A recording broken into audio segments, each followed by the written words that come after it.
Las reglas del conflicto. El que practica el pecado es del diablo, porque el diablo pega desde el principio. Para esto se manifestó el Hijo de Yeshua, de Elohim, para deshacer las obras del diablo.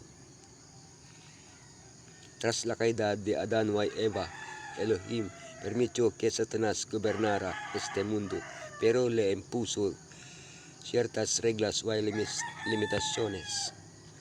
Aunque desconocemos muchas de las reglas del conflicto cósmico, Elohim nos ha dado cierto conocimiento de los límites impuestos al mal. También nos ha revelado algo de los límites que se autoimpuso en este conflicto. ¿Cuáles son las reglas que rigen el conflicto cósmico entre Elohim y Satanás? Las reglas del conflicto. El Dios de este mundo. Los límites del conflicto, límites temporales, límites físicos. Las armas del conflicto, restricciones para ambas partes, un arma a nuestra disposición. Las reglas del conflicto. El Dios de este mundo. El Dios de este mundo ha cegado la mente de estos incrédulos para que no vean la luz del glorioso Evangelio de Mesías, el cual es la imagen de Elohim. Hasta la llegada del cristianismo, la práctica totalidad del mundo adoraba a ídolos, pero ¿qué había detrás de estos ídolos? Detrás de los panchones de dioses egipcios, cananeos, romanos o griegos estaban los demonios, los ángeles caídos, pero no se conforman con ser adorados a través de ídolos o falsos dioses. Realizan esfuerzos por dominar activamente este mundo y a sus habitantes. Cuando el pueblo de Elohim quiso reconstruir el templo, hubo una batalla por influir en los pensamientos del rey Ciro. Satanás, el príncipe del reino de Persia, luchó contra Gabriel durante 3 semanas hasta que recibió la ayuda del mismo Yeshua Miguel. Elohim no usa todo su poder contra Satanás. Permite que el enemigo tenga cierto grado de poder sobre este planeta. ¿Por qué? Porque Elohim es amor y no usa la coacción ni obliga a nadie a obedecerle. Los límites del conflicto. Límites temporales. Why el dragón le dio su poder y su trono y grande autoridad. La Biblia deja claro que a Satanás se le ha dado autoridad sobre este mundo. En un momento de la historia, él transmitió esa autoridad a un poder político religioso. A ese poder se le concedieron también otras potestades, pero se le impusieron límites temporales. 42 meses, que son un tiempo y tiempos y la mitad de un tiempo, es decir,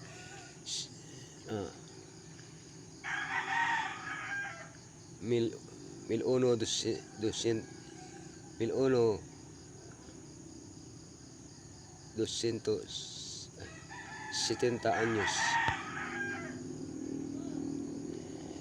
1260 años equals 538 minus 1798.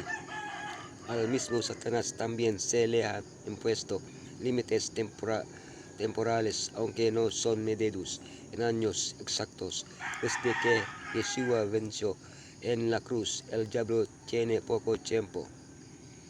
Lo mejor de todo es que sabemos que Elohim ha fijado un tiempo en el cual Satanás y sus ángeles perderán todo dominio y potestad.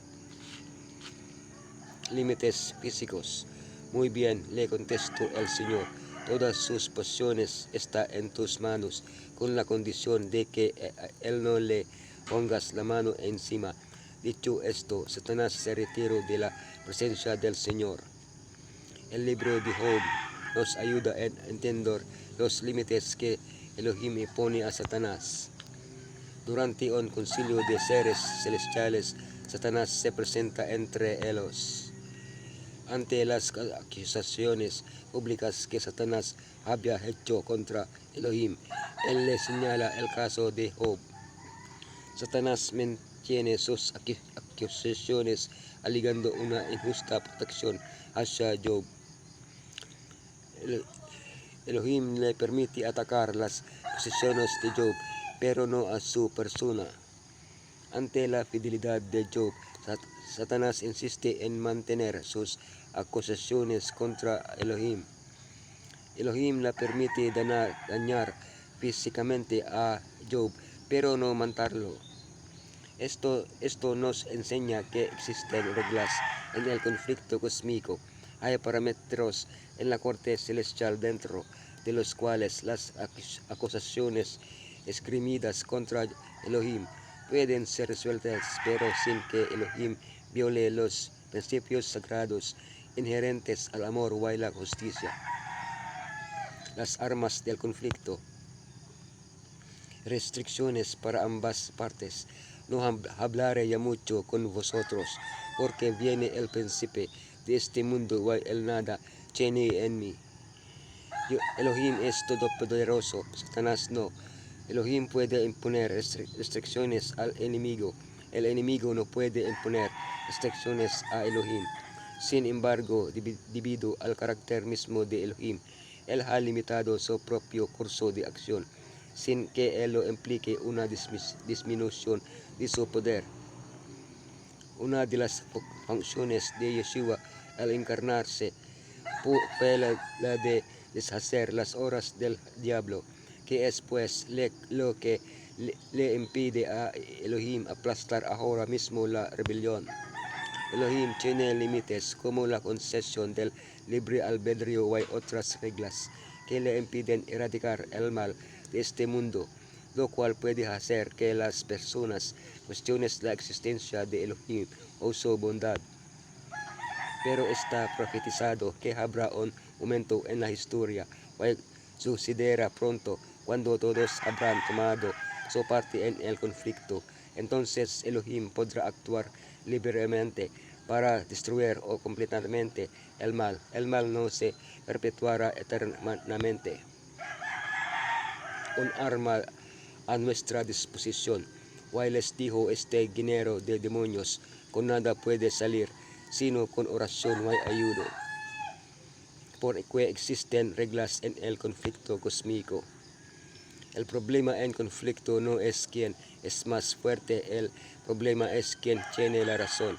Y la cuestión es, Elohim es justo o injusto en su trato con sus criaturas. Para resolver la cuestión es necesario un juicio justo.